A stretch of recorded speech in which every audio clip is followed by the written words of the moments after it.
ამ ოპოზიციას არ უწერია შანსი გაცოცხლების, რას ფიქრობ?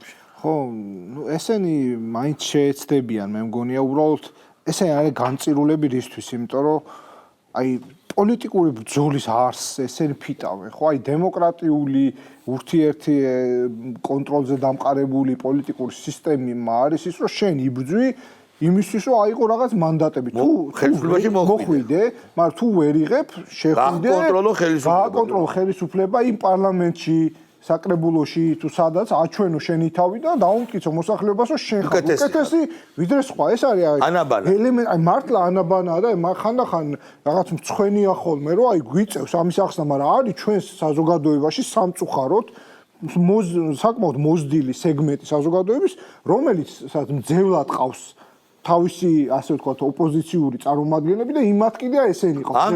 ან პირიქით, ხო. ხსენება გირდება?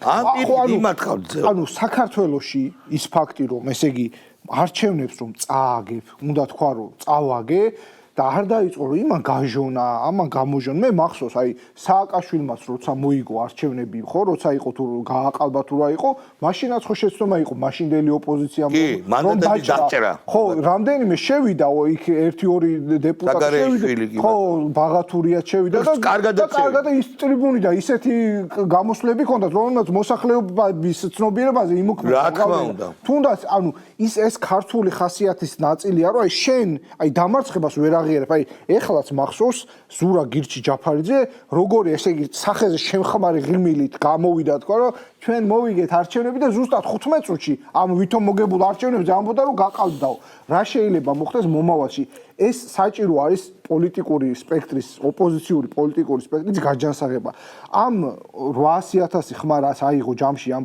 პოლიტიკურმა პარტიებმა ამის ჩემი აზრით ნახევარი და კიდე მეტი არ უნდა აქ არც არეულობა არც მათ უნდა აღარ უჭერს ხარს პარტია. ხო, ეხლა ამათ აღარ მიცემს ხმას, მაგრამ ამათ უნდათ რომ აკონტროლეთ ოცნება. ეს არის ამათი ის, რომ აი ქართული ის არის, რომ გავიდოდნენ ქუჩაში. წინამდელ შემთხვევაში დიდი მიტინგები იქნება. 800,000 ადამიანი და როცა დადის 10 კაცი დმანისიდან თბილისში. ანუ ეს ნიშნავს, რომ იმათი დაკვეთა რომ იყოს რაღაცა პროცენტულობა 10, 5%. ხო, რაღაცა სოციოლოგიური მდგენელები ხო არსებობს, გამოვიდოდა და რო არ გამოდის ნიშნავს, რომ იმათ უმრავლესობას უნდა რომ იყოს რაღაცა დემოკრატია, პლურალიზმი და ასე შემდეგ და არ უნდა ეს სიგიჟე რასაც აკეთებს. შენსაც გავაგზავნებ და გადავალთ რევოლუციის მოწყობა არ ახალია, ჯესეთი ვიცით როგორ კეთდება რევოლუციები. წიგნშიც გვაქვს საკითხული და ერთი ორში თვითონაც მეც მიმიღია ერთში მონაწილეობა, ხო, დაუშვათ და უყურებდი რევოლუციის მოწყობის მთავარი პრინციპი, მთავარი მდგენელი არის ხელისუფლების სისუსტე.